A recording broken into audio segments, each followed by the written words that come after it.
안녕하십니까. 김명준 앵커의 휴가로 뉴스파이터 진행을 맡은 장가입니다.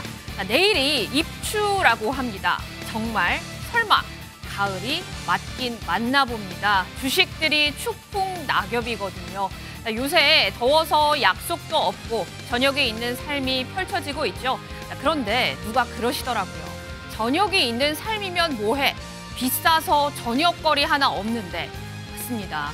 더위를 잠시 잊게 해준 배드민턴 안세영 선수의 시원한 금메달 소식 보셨죠? 자, 그런데 이건 또 뭔가요? 안세영 선수가 이 협회를 향해서 분노의 스매싱을 날렸습니다. 8월 6일 화요일 장가희가 진행하는 김병준의 뉴스파이터, 잠시 후에 어찌 된 일인지 짚어보겠습니다.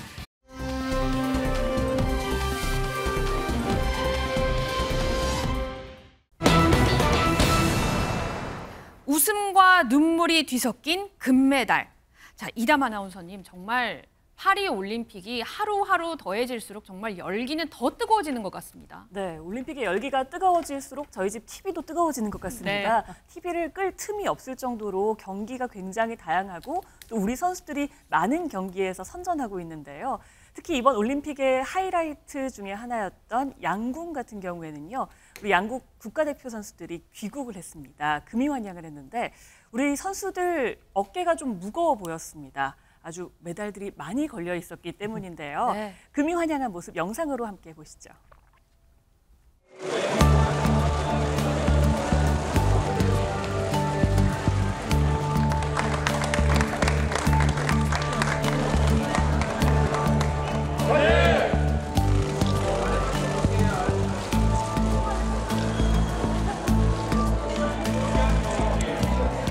금메달 3개 목디스크 걸릴 것 같은데요. 그만큼 너무 행복한 무게예요. 모든 각국의 나라 선수들이 한국이 가장 강하다는 걸 알고 한국에 맞게끔 다들 전략을 짜서 오다 보니까 그런 위기들을 계속해서 겪어가다 보니까 슬기롭게 잘 해결했던 것 같아요. 축하드려요. 3만 원. 잘생긴다. 김우진 선수의 붕어빵 아들까지 보셨는데요. 정말 우리 선수들 표정에 웃음꽃이 활짝 핀 것 같습니다. 박성배 변호사님. 바로 오늘 아침 전 종목 석권의 새 역사를 쓴 우리나라 양궁 선수들이 귀국했습니다. 목에 금메달 3개를 주렁주렁 단 임시현 선수와 김우진 선수를 필두로 하나 둘 목에 메달을 건 우리나라 선수들이 입국장 문을 나섰는데 네. 뜨거운 환호와 박수 갈채가 쏟아졌습니다. 많은 분들이 아시는 것처럼 이번에 우리나라 양궁 선수들 금 5개, 은 1개, 동 1개, 총 7개의 메달을 획득했는데 공항에서 전한 소감을 통해서도 그 기쁨을 그대로 느낄 수가 있습니다. 임시현 선수는 목 디스크 걸릴 정도의 금메달 무게지만 행복하다고 소감을 전했고 김우진 선수는 무엇보다 목표했던 3연패를 이루고 와 기쁘다고 소감을 전했습니다. 한편 이우석 선수는 개인적으로 올림픽 100번째 금메달을 간절히 원한 것으로 알려져 있는데 우리나라 사격의 반효진 선수가 100번째 금메달을 먼저 가져가서 네. 아쉬워하면서도 반효진 선수 축하드린다는 말을 전하기도 했습니다. 그런데 이번 양궁은요. 결과만큼이나 또 매 순간 화제성을 낳았습니다. 화재근 평론가님. 예, 어제 같은 경우에도 김우진 선수가 결승 직전에 마치 이렇게 멍 때리는 듯한 네. 집중하는 모습이 맞아요. 화제가 됐었고 또 올림픽 조직위원회 측에서 SNS에 우리나라 임시현 선수의 동상 이미지를 올렸다는 게 또 어제 알려져서 네. 화제가 됐었는데 그것과 더불어서 또 화제가 된 게 뭐냐면 미국의 앨리슨 선수하고 한국의 김우진 선수 바로 세계 양궁계의 메시와 호날두라고 불린다는 이 두 선수가 기자회견 직전에 마이크가 켜진 줄도 모르고 네. 사적인 대화를 나누는 모습이 그 소리가 공개가 돼서 그것도 지금 화제가 되고 있는데 네. 김우진 선수가 앨리슨 선수한테 아이가 지금 몇 살이냐라고 물어보니까 앨리슨 선수가 한 명은 3.5살, 한 명은 6개월 그렇게 답을 하는 겁니다. 그러니까 김우진 선수가 와우 하고 놀랐는데 그때 협회 관계자가 쓱 가서 마이크 지금 켜져 있다고 그렇게 얘기해서 두 선수가 머쓱한 표정을 짓는 그 장면이 화제가 됐습니다. 와우 했으면 사실 그 다음에 무슨 얘기를 했을지 저는 너무 궁금한데요. 김현주 평론가님. 그렇죠. 저도 못 참겠습니다. 네. 너무 궁금해서 무슨 이야기를 그 후에 나눴을까라고 생각을 했는데 아마 이를 지켜보던 누리꾼들도 마찬가지 심정이었던 것 같아요. 그 뒤에 과연 무슨 얘기를 했을까를 많은 분들이 궁금해하셨는데 네. 더 듣고 싶다. 네. 그래서 그 다음에 무슨 말을 하려고 했을까 내지는 이 두 사람 분리수거장에서 만난 동네 아빠들 같다. 이런 이야기까지도 나왔다고 합니다. 맞습니다. 자, 김우진 선수, 자, 매섭게 집중하던 경기 때와는 또 180도 다른 허당미도 보여줬는데요. 그 모습에 대해서 김우진 선수가 또 언급한 게 있다고 합니다. 함께 보시죠. 결승전 대기실에서 박혜진 선수와 이렇게 앉아있는 긴장감이 있는 그 사진이 되게 화제가 됐어요. 그때는 좀 어떤 생각이었고 얘기도 나누고. 그냥 들어가기 전에 행운을 빈다, 좋은 경기 하자, 이런 말들 나눴고요. 사진은 좀 그렇게 보였는데, 그냥 밖에 이우석 선수 경기하는 거 이제 TV로 이제 보면서, 제발 이겨야 되는데, 제발 우석이가 그래도 3등 해야 되는데, 이런 생각 계속 하고 있었어요. 경기 끝나고서 기자회견에서 마이크 잠깐 켜졌을 때 아들 얘기도 하는 모습. 제가 영어를 잘하는 게 아니어가지고, 그냥 간단히 안부 정도만 묻는 편입니다. 자, 그런데 더 재밌는 건요. 김우진 선수는 사실 한국인이니까 그렇다 쳐도 앨리슨 선수는 아예 미국인이란 말이에요. 그런데 마치 한국인 아저씨들의 대화를 보는 것 같았습니다. 평론가님, 어떻습니까? 네, 앨리슨 선수가요. 우리나라 네티즌들 사이에서 두 가지로 굉장히 유명합니다. 첫 번째는 디카프리오를 닮았던 아저씨라고 합니다. 닮았던 아저씨. 예, 실제로 네. 젊은 시절 모습 보면 굉장히 화제인데 사실 그것보다 더 화제는 뭔가 한국 선수 같은 느낌이 난다라는 거죠. 그 이유가 분명히 있습니다. 스승과 제자는 닮는다고 하는데 네. 앨리슨 선수를 무려 약 10여 년간 지도한 감독 이기식 전 감독입니다. 18년간 미국 양궁 대표팀 감독을 맡았던 이기식 감독으로부터 앨리슨은 10년 정도 지도를 받았다고 하는데요. 그렇다 보니 사실 우리 선수들에게는 굉장히 위협적인 존재이죠. 한때는 태국 전사들에게 맞설 만한 킬러다 이런 별명이 붙었다고 합니다. 네. 그런데 인터뷰를 보면 앨리슨 선수가 실제로 이기식 감독으로부터 굉장히 영향을 받았다는 걸 알 수 있는데요. 내 커리어를 만든 건 이기식 감독이고 내가 한 사람으로 성장하는 걸 도왔고 영원히 감사할 것이다. 이렇게 각별한 감정을 드러내기도 했습니다. 그런데 우리나라 양궁 대표팀에 있었던 분이 미국 팀을 맡았으니까 우리 선수를 제가 긴장해야 된다라고 했잖아요. 그 이유가 있습니다. 훈련법을 그대로 가져가서 많이 적용을 하는 것으로 보이는데요. 자, 사진을 한번 보시면 우리나라 양궁 대표팀과 미국 양궁 대표팀 조금 비슷해 보이는 훈련을 하고 있습니다. 우리나라 양궁 대표팀이 바람에 부는 것에 대비해서 훈련하는 것으로 유명한데 맞아요. 네, 미국 양궁 대표팀이 항공모함 위에 올라가서 이 바람을 대비하는 훈련을 이런 훈련법을 그대로 채용했다고 합니다. 그런데 제가 약간 우스갯소리를 하면 제가 양궁 대표팀 자료를 찾아보니까 옆에서 막 꽹가리 치고 북치고 하는 훈련도 맞아요. 하거든요. 네. 소음 대비 훈련도 맞습니다. 하죠. 그래서 과연 미국 양궁 대표팀도 옆에서 꽹가리 치고 북치고 하는 훈련을 할까 그런 궁금증이 들기도 했습니다. 그렇습니다. 자, 한국에서 또 미국에서 대단한 두 양궁 선수들을 봤다면 어제 뉴스파이터 끝나고 이 경기를 보시면서 또 가슴 졸이셨던 분들 많으셨을 것 같은데요. 이담 아나운서님. 네, 바로 배드민턴 여자 단식 결승전이었습니다. 네. 배드민턴 워낙 또 빠르기 때문에 진짜 가슴을 졸이면서 봤고 중간중간에 보시던 분들도 내가 숨을 쉬고 있나 할 정도로 굉장히 긴장감이 맞아요. 있었는데요. 특히 강력한 점프 스매시가 이어질 때마다 탄성이 절로 나왔습니다. 세계 랭킹 1위이자 셔틀콕의 여왕이라고 불리는 안세영 선수, 중국의 허빙자오 선수를 꺾고 금메달을 거머쥐었습니다. 올림픽에서요, 한국 배드민턴 단식 종목이 우승한 건 28년 만입니다. 28년 전 1996년 애틀랜타 대회에서 방수현 선수가 금메달을 땄었고요. 그 이후 28년 만이라고 합니다. 네. 이로써 2008년 베이징 올림픽에서 혼합복식 이용대, 이효정 이후에 끊겼던 올림픽 금맥을 16년 만에 되살리게 됐고요. 배드민턴이 1992년 올림픽에 정식 종목으로 채택된 이래 한국의 7번째 금메달이라고 합니다. 안세영 선수 2002년생이거든요. 2002년생이요? 네, 세계선수권, 또 아시안게임, 올림픽까지 석권을 하게 된 건데요. 이걸 해설했던 해설위원이 또 방수현 위원입니다. 네. 방수현 위원은 28년 전보다 지금이 더 떨린다라고 이야기하기도 했고요. 금메달이 확정되자 그때보다 더 울었다라고도 했습니다. 그러면서 그동안 올림픽에서 배드민턴이 열릴 때마다 제 이름이 나왔는데 이제는 안세영의 시대다라고 이야기하기도 했습니다. 맞습니다. 이제 정말 안세영의 시대가 된 것 같습니다. 자, 이렇게 또 한 번 세계 여자 배드민턴의 최강자임을 증명을 했는데요. 자, 경기가 끝나고 안세영 선수 어떤 생각을 했는지 목소리 직접 들어보시죠. 진짜 힘든 순간이 너무 많이 떠오르고 저의 20대, 10대를 거의 배드민턴만 보냈는데 이렇게 이루어지니까 정말 뭐 분노도 있었고 참을 것 다 참고 환호 뭐 그런 게 다 있어가지고 이런 게 정말 낭만이지 않나. 다른 나라 선수들을 보고 저도 느끼는 게 많은데 협회가 좀 따라오지 못하는 거에 늘 답답함과 늘 부당함과 약간 그런 게 많이 느껴졌었던 것 같아요. 무릎 상태가 정말 좋지 않다는 걸 저도 느꼈었고 다시 한번 검진을 받아보니까 정말 안 좋았었고 그래서 대회 나가는 거 모든 건 다 저의 의지였지만 그거를 솔직히 막는 것보다는 더 도와줬어야 되지 않나.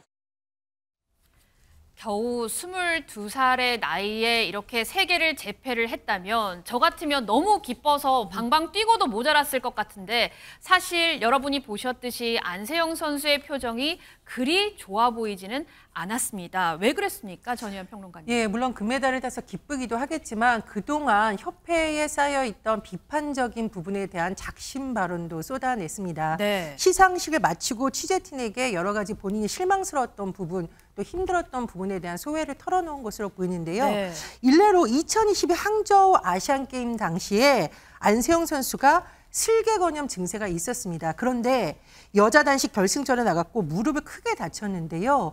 문제는 그 이후에 귀국을 했지만 올림픽 준비에 굉장히 어려움을 겪었고 귀국하고 나서도 제대로 처치를 못 받았던 것으로 알려지고 있습니다. 네. 그렇다 보니 사실 선수가 부상을 입을 수는 있지만 제대로 처치가 안 되면 굉장히 속상할 것으로 보이는데 아마 이런 과정을 통해서 대표팀에 대한 신뢰를 많이 잃은 것으로 보입니다.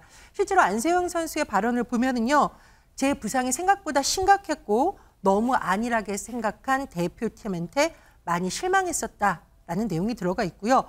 사실 그 뒷부분을 놓고도 해석이 분분합니다. 네. 이 순간을 끝으로 대표팀이랑은 계속 가기 힘들지 않을까 하는 생각도 들었다. 이렇게 신경을 털어놓기도 했습니다. 그렇습니다. 자, 그런데 정말 이 10대와 20대를 배드민턴에 오롯이 지금 집중을 하고 있는 상태인데 자, 금메달까지 따냈습니다. 얼마나 피나는 노력이 있었을까요, 평론가님? 뭐 상상하기 어렵겠죠. 우리는 지금 안세영 선수 목에 걸린 그 금메달만을 보지만 본인이 겪어왔던 그 수많은 담금질의 시간, 혹독하고 고독한 훈련의 시간, 뭐 아마 우리 일반인들로서는 상상하기 어려운 그런 어려움들이 아마 있었을 것으로 맞습니다. 생각이 됩니다.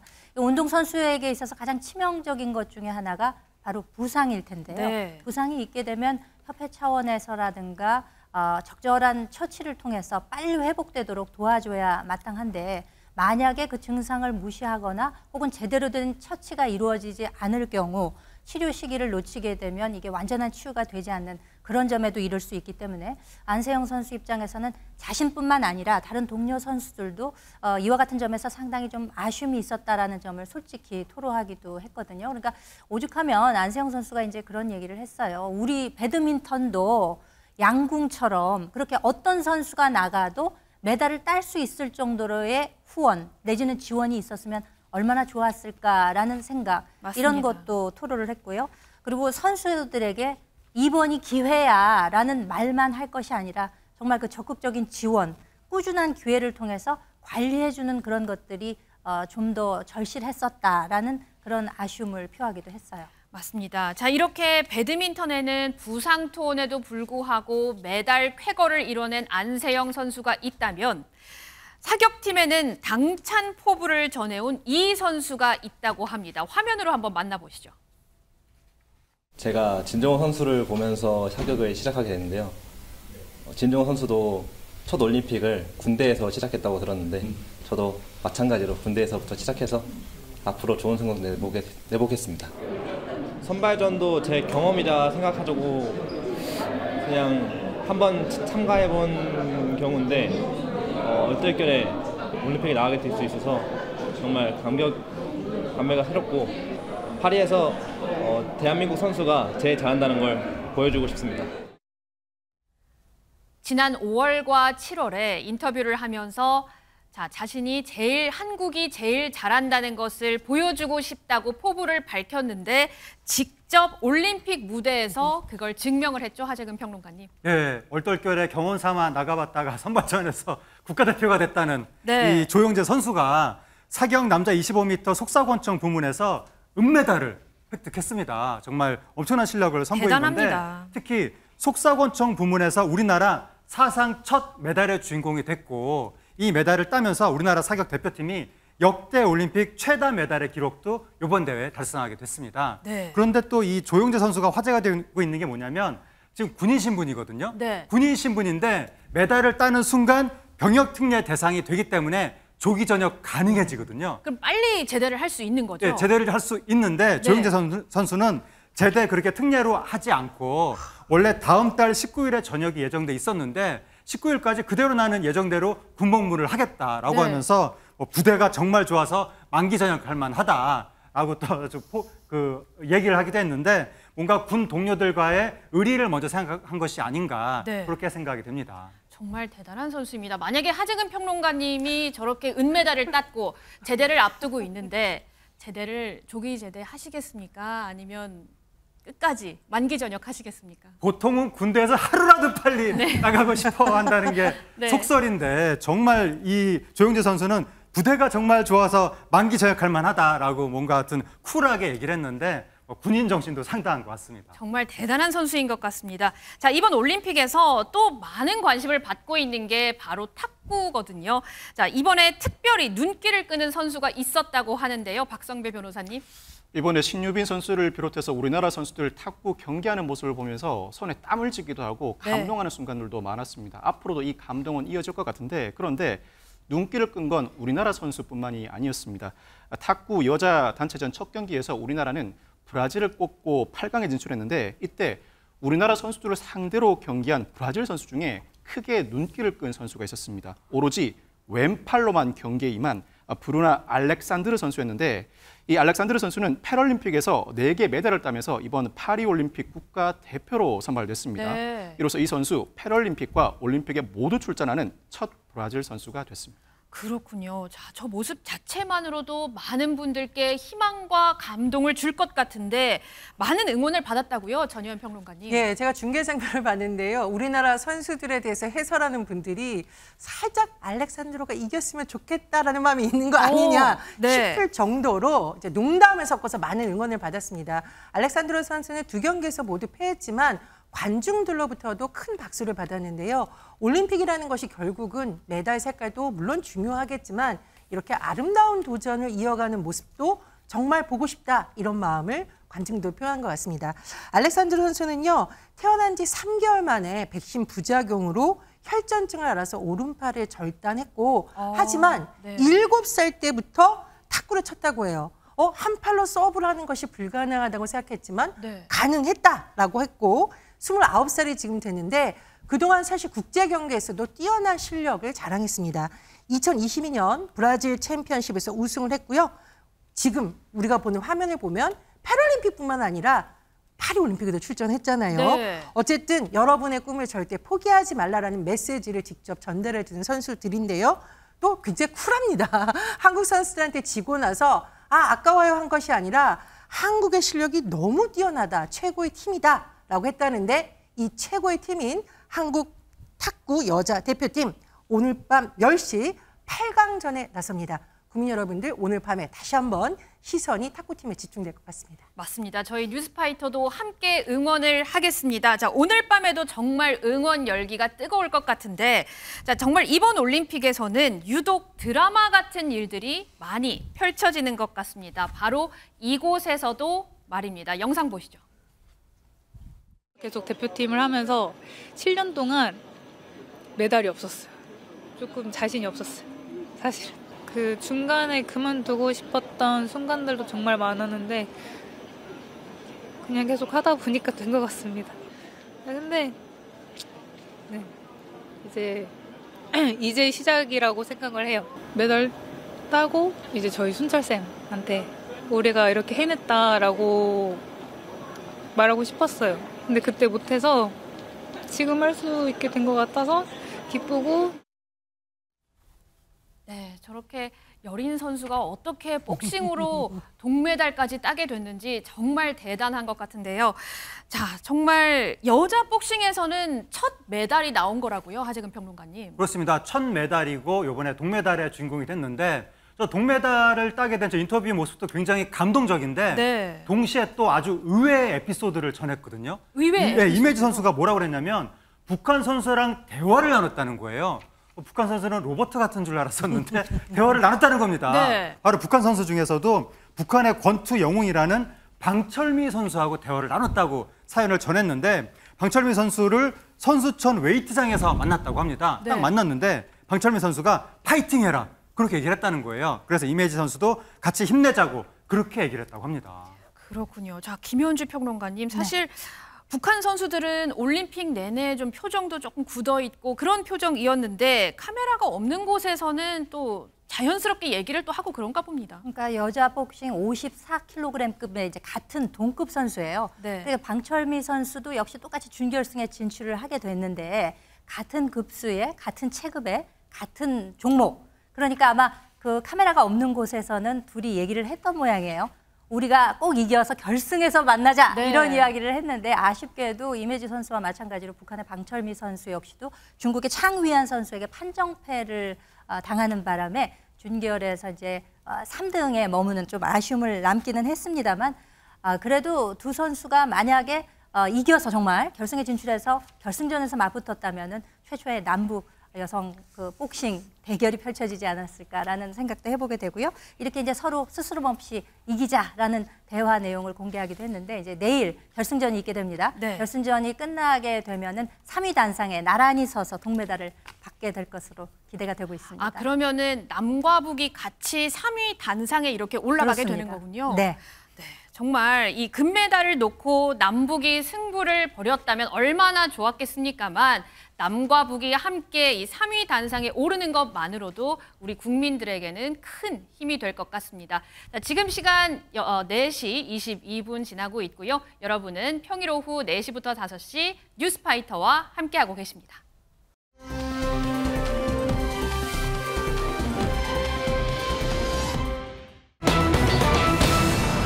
15초 만에 아수라장이 된 여객기. 자, 이담 아나운서, 혹시 비행기에 진상 손님이 탔습니까? 그러니까요. 거의 보시면요. 거의 그런 것 같습니다. 굉장히 난리가 났는데요. 네. 이게 지난 4일 오전입니다. 이틀 전인데요. 한국 인천에서 몽골 울란바토르로 향하던 대한항공 여객기가 그야말로 아수라장이 됐습니다. 그런데 그렇게 되기까지는 단 15초가 걸렸다고 합니다. 대체 무슨 일인 건지 영상으로 함께 보시겠습니다. 네. 항공기 안이 정말 난장판이 돼 있습니다. 음식들이 서로에, 너무 어질러져 있는데요. 포크와 나이프는 물론이고요. 뭐 먹던 기내식도 다 쏟아져 있죠. 이 몽골로 향하던 여객기가 난기류를 만나면서 아주 심하게 흔들리며 저런 일이 발생했다고 합니다. 네, 그렇군요.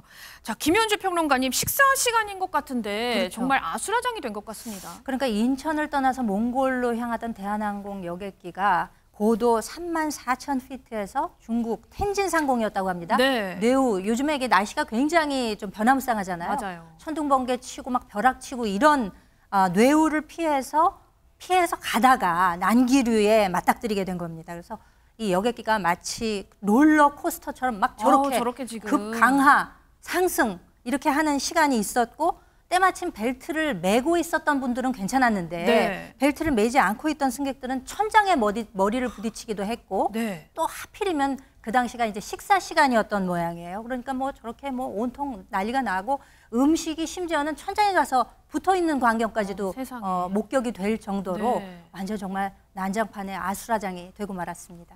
정말 보기만 해도 아찔한 장면인데, 자, 저기에 정말 타 계셨던 분들은 얼마나 무서우셨을까요? 목소리 한번 직접 들어보시죠.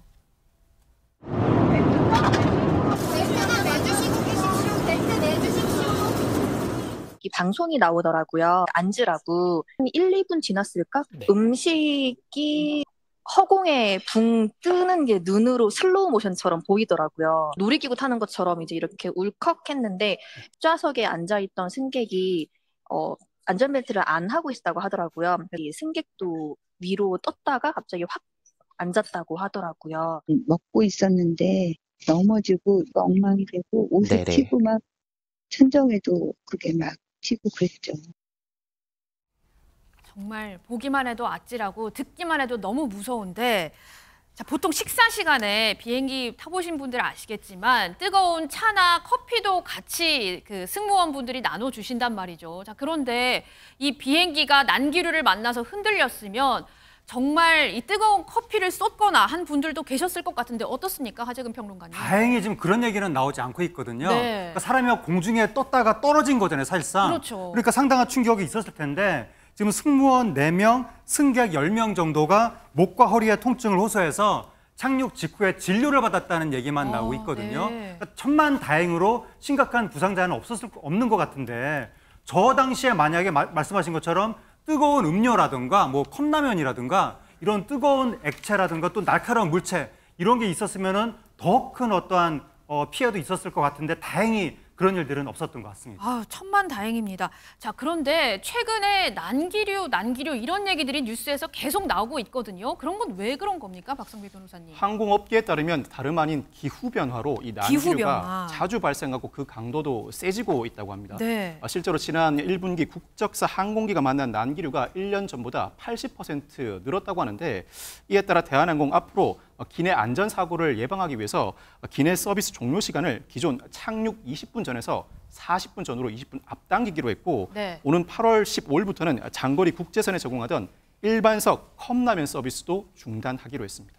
그렇군요. 자, 컵라면처럼 정말 뜨거운 국물을 드시고 계셨다면 생각만 해도 정말 아찔한데 자, 관련해서 대한항공 관계자의 이야기도 한번 들어보시죠. 15초간 강한 난기류 조우 당시 승객과 승무원은 안전벨트를 매고 있어 다행히 크게 다친 승객은 없습니다. 최근 예상하기 어려운 급성 난기류의 발생이 많으니 꼭 안전벨트를 착용해 주시길 당부드립니다.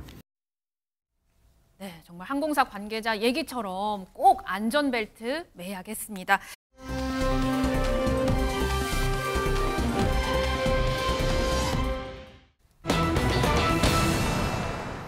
한국 땅 밟은 필리핀 가사 관리사들.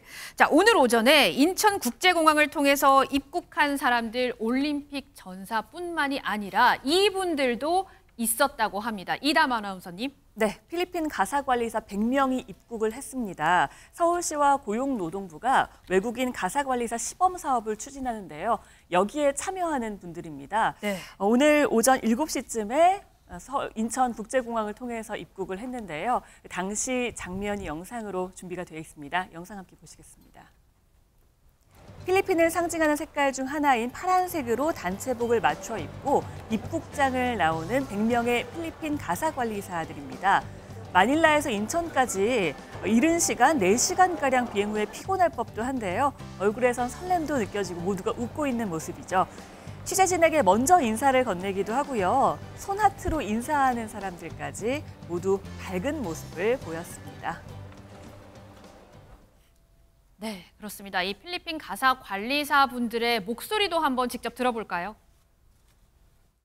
가사 관리사 자격증은 있습니다. 한국 문화를 많이 알고 싶습니다. 합격했을 때 주변 반응이 좀 어땠는지? 부러워했다. 나중에 돈 많이 모으고 필리핀에서 사업하고 싶습니다. 가족도 많이 도와주고 아마 대학원 다시 공부 다니고 싶습니다. 한국말을 너무 잘하시는 것 같은데 자, 코리안 드림을 생각하게 하는 인터뷰인데 이 분들이 어떻게 입국을 하게 됐는지도 소개해 주시죠. 예, 서울시와 정부에서 외국인 가사 관리사를 도입하는 방안을 추진했고요. 네. 일종의 시범 사업 성격으로 이번에 처음으로 외국인들이 우리나라에 들어오게 된 겁니다. 지금 필리핀에서 한 100명 정도가 들어왔는데요. 이분들 같은 경우에는 정부 인증 자격증을 취득을 했습니다. 네. 연령은 24세에서 38세로 알려지고 있고요. 이제 금방 인터뷰에서 보면 알 수 있듯이 한국어로 어느 정도 의사소통이 가능해야 되고 네. 영어는 유창한 것으로 알려지고 있습니다. 그리고 중요한 것이 있죠. 건강 부분, 또 혹시나 몰라서 뭐 마약, 범죄 이런 부분에 다 신원검증을 거쳐야 된다라고 하고요. 우리나라 입국한 후에도 4주간 특화 교육을 받고 다음 달 3일부터 6개월간 서울 시내 각 가정에서 아동 돌봄과 가사 서비스를 실시하게 됩니다. 그런데 이 사업을 진행하게 된 배경에 정부의 설명을 들어보면 일단 가사 도우미를 구하는 것이 너무나 어렵고 맞아요. 맞벌이 부부 입장에서는 굉장히 경제적 부담감이 크기 때문에 이런 제도를 추진한다 이렇게 밝히고 있습니다.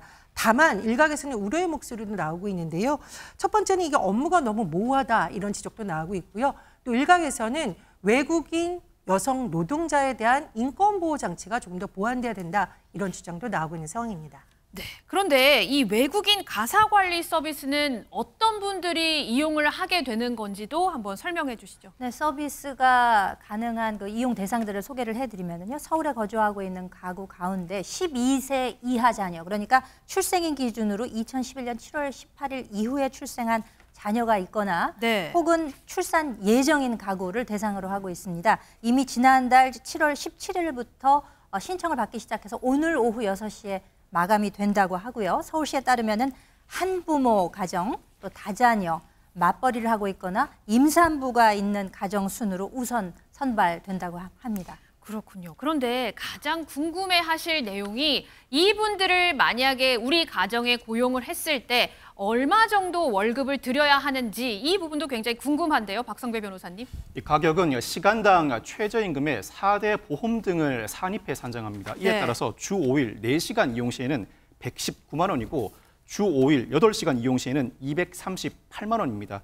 사실 다른 나라 외국인 가사 도우미에 비해서는 비싼 편이라고 할 수 있는데 그렇지만 우리나라는 차별금지 조약에 가입돼 있어서 외국인 근로자의 급여를 임의로 낮출 수는 없습니다.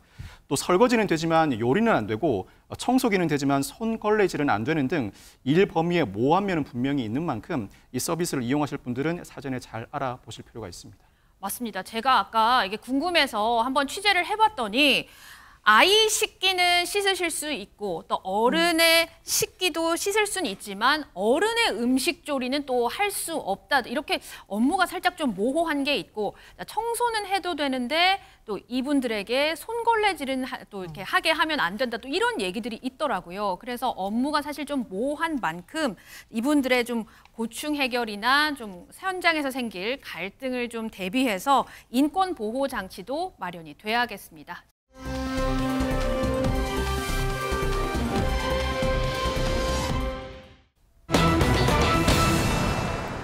자, 무당된 순돌이 이건주. 전혜연 평론가님, 우리 순돌이 하면 사실 저도 잘 기억이 안 나는데 어떤 분인지 좀 설명 부탁드릴게요. 저는 기억이 생생합니다. 네.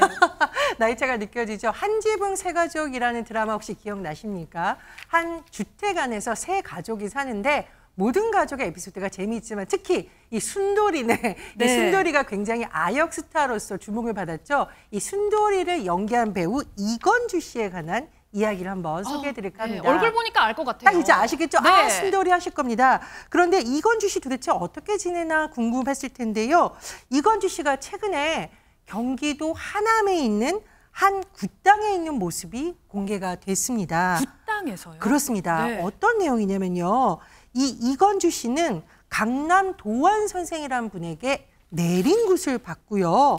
말하자면 신내림이죠. 네. 무속인으로서 제2의 인생을 시작하게 됐다. 이런 소식입니다. 그렇군요.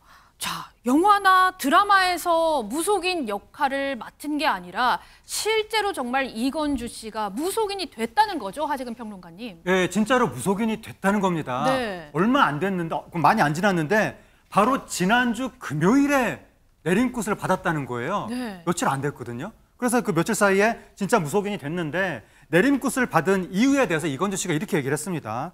오래전부터 신을 왜 안 받느냐라는 얘기를 들었지만 무시하고 버텼는데 결국 신병이 마음의 병으로 왔다. 작년부터 심각한 우울증을 앓았는데 그 시기에 이상하게 일도 끊겼다. 나는 이 길을 간다는 걸, 그러니까 무속인의 길을 간다는 걸 상상해 본 적이 없었는데 결국은 받아들이기로 했다. 네. 이렇게 얘기를 했습니다. 그렇군요. 자, 정말 오랜만에 이건주 씨의 소식이 전해졌는데 좀 뜻밖의 소식에 저희 제작진이 직접 전화를 걸어서 목소리 한번 들어봤거든요. 함께 보시고 얘기 나눠보겠습니다.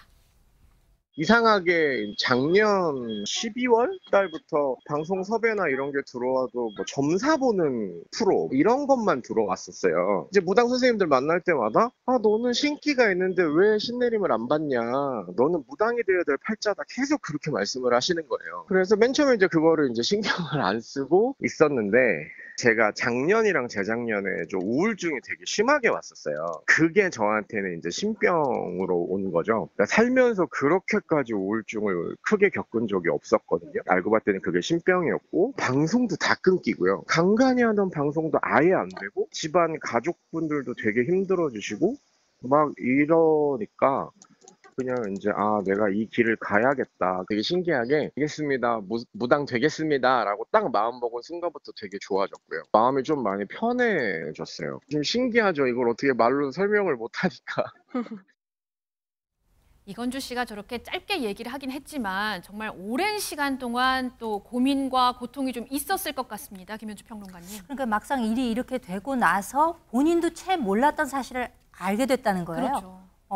본인의 집안에 이 무속과 연관된 그러니까 조상들이 여럿 있었다는 겁니다. 네. 그러니까 증조 할머니가 무당이었고 할아버지의 경우도 절도 짓고 굿도 한 그런 일이 있었다고 합니다. 네. 뭐 자신의 경우에는 뭐 점을 보러 갔다거나 뭐 이런 적도 없었고 그냥 단순한 불교 신자였는데 이렇게 신내림을 안 받게 되면 정말 큰일 난다라고 해서 운명을 이제 이렇게 받아들이게 됐고 그렇게 하고 나니까 지금은 한결 마음이 편해졌다고 합니다. 그렇군요. 자, 그런데 아무리 가족 중에 그 무속인이 있었다고 해도 배우로 활동을 하다가 자신이 무속인이 되는 건 쉽지 않았을 것 같은데요, 박성배 변호사님. 사실 가족들은 오래전부터 이건주 씨의 심상치 않은 기운을 느껴왔다고 합니다. 그렇지만 애써 모른 척하면서 무당이 되는 것만은 만류해 왔다고 하는데, 내림굿을 하던 날 작두를 타고 부채와 방울을 흔드는 모습을 보고 수긍할 수밖에 없었다고 합니다. 네. 특히 누구보다 반대해 왔지만 결국은 받아들이고 응원을 해준 인물은 고모였는데, 이건주 씨에게는 고모가 부모님보다도 더 특별한 존재라고 합니다. 이건주 씨에 따르면 부모님의 이혼으로 2살 때부터 고모 손에 커왔고, 어머니는 얼굴 이름도 모르고 지냈고 네. 아버지와도 따로 지내면서 고모가 매니저 역할을 해왔다고 합니다. 또 사실 고모도 역시 신내림을 받아야 할 운명이었지만 순돌이 역으로 활동하는 조카를 생각해서 거부하고 평생 살아왔다고 하는데, 최근 고모가 자신이 신내림을 거부해서 그게 조카에게 간 것 같다면서 많이 우시기도 했다고 합니다. 그렇군요. 가족들의 걱정이 왜 없었겠습니까? 자, 그래도 누구보다 새로운 제2의 인생을 또 축하해 주시는 분들이 바로 가족들, 친구들, 지인일 것 같은데요. 이건주 씨 얘기 조금만 더 듣고 오시죠. 저는 아직도 연기하고 싶고 연예인 활동도 계속 하고 싶은데, 저도 정말 많이 힘들었고 울기도 진짜 많이 울었어요. 왜 나한테 이런 일이 일어나나 생각도 많이 했는데, 그래도 제가 결정하고 이제 따르기로 했으니까 너무 안 좋게 보지 마시고 옆에서 좀 많이 응원해 주셨으면 좋겠다. 네, 그런 마음입니다. 얘기를 좀 들어보니까 이건주 씨 그래도 배우 생활도 좀 놓치고 싶어 하지는 않는 것 같은데요, 이담 아나운서님. 네, 뭐 무속인이 됐으니까 일단 삼성동에 신당은 차렸다고 해요. 하지만 요즘에는 뭐 무당에 대해서 예전처럼 거부감이 있는 시대는 아니니까 계속해서 활동을 하고 싶다라고 밝히기도 했습니다. 그러면서 주어진 2가지 인생을 묵묵히 살아가고 싶다라고 했는데요. 2가지라 하면 아마 첫 번째는 이제 무속인으로서 살아가는 걸 뜻하는 것 같고요. 2번째는 배우로서 연예인 이건주를 뜻하는 것 같습니다.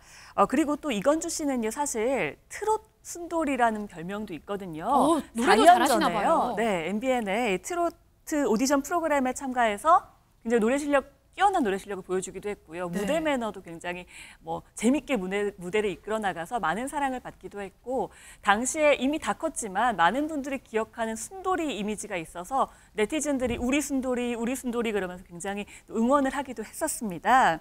아마 그런 무대도 또 보여줄 일이 있지 않을까라는 생각도 들고요. 게다가 그 한지붕 세가족에서 순돌이 아빠로 활약했던 배우 임현식 씨와 함께 또 듀엣 무대를 하는 모습도 있었는데요. 그 무대도 굉장히 많은 분들에게 감동을 주기도 했습니다. 앞으로도 아마 연예인 활동을 계속해서 이어갈 것으로 보입니다. 맞습니다. 배우 이건주 씨로도 또 무속인 이건주 씨로도 저희 뉴스파이터도 함께 응원하도록 하겠습니다.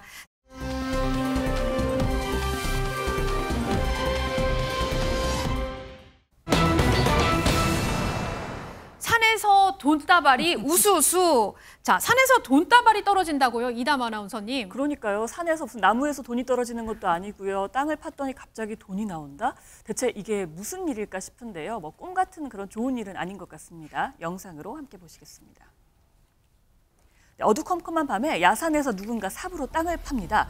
손전등에 의지한 채 연신 흙을 파내니까요.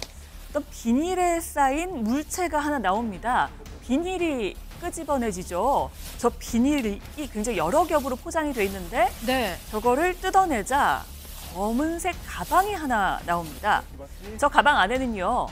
5만 원권, 만 원권, 정말 돈다발이 우수수 떨어질 정도로 가득 들어 있었습니다. 김현주 평론가님, 저 사람들은 누구고 저 돈다발은 뭔가요?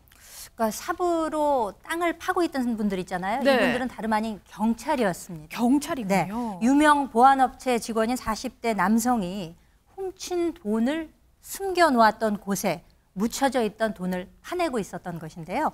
지난달 23일로 좀 거슬러 올라가 보겠습니다. 40대 보안업체 이 직원은요. 자신이 관리하고 있는 영등포 소재의 한 시중은행의 ATM 기계 6개를 긴급 점검을 한다는 명분으로 열쇠를 가지고 열게 됩니다. 그런데 실상 점검을 하기는커녕 거기에서 현금 4억 2천만 원을 훔치게 됩니다. 그래서 이 돈을 들고 택시를 타고 전국을 곳곳을 누비다가 마침내 강원도 원주로 도주를 하게 되고요.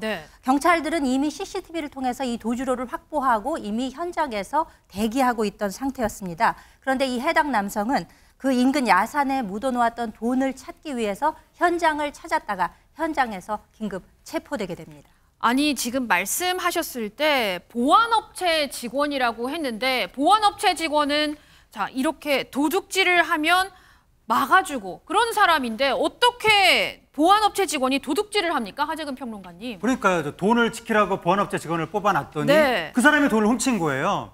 이 사람이 왜 이렇게 황당한 일을 벌였느냐. 40대 보안업체 직원인데 바로 빚을 갚으려고 범행을 저질렀다. 이렇게 얘기했다고 합니다. 그래서 훔친 돈 중에 8천만 원을 채무 변제하고 유흥비로 이미 써버렸다고 합니다. 그래서 경찰이 남은 돈 3억 4천만 원만 회수했는데 지금 경찰이 구체적인 범행 경위하고 혹시 추가 범행이 있는지 그런 것들을 조사하고 있습니다. 자, 그래서 제가 궁금해서 그러는데 이 남성이 훔친 돈으로 채무 변제 썼다고 했고 그리고 숨어 다녔다는데 정말 경찰보다 빚쟁이가 더 무섭다. 약간 이렇게 보면 될까요? 박성배 변호사님. 피의자 유형에 따라서 두 가지 상황이 있을 수 있을 것 같습니다. 첫째는 오판일지언정 합리적 판단이 설 때입니다. 즉 검거 가능성보다 재산상 이익이 높거나 형량보다 재산상 이익이 높다는 판단을 할 때입니다. 두 번째는 고민하다가 일단 실행하고 곧바로 후회하는 경우라고 할 수 있는데 이 사건 피의자가 어떤 경우에 해당하는지는 분명치 않습니다만 적어도 이 사건의 경우에는 이 현금에 접근 가능한 인물이 한정되어 있는 만큼 검거 가능성이 매우 높은 상황이고 이 금융기관이 보유하는 현금은 중요한 기업의 영업 비밀처럼 특별재산입니다. 특별재산 절도는 양형 유형상 가중 처벌되는 만큼 큰 오판이라고 할 수밖에 없습니다. 그렇습니다. 알겠습니다.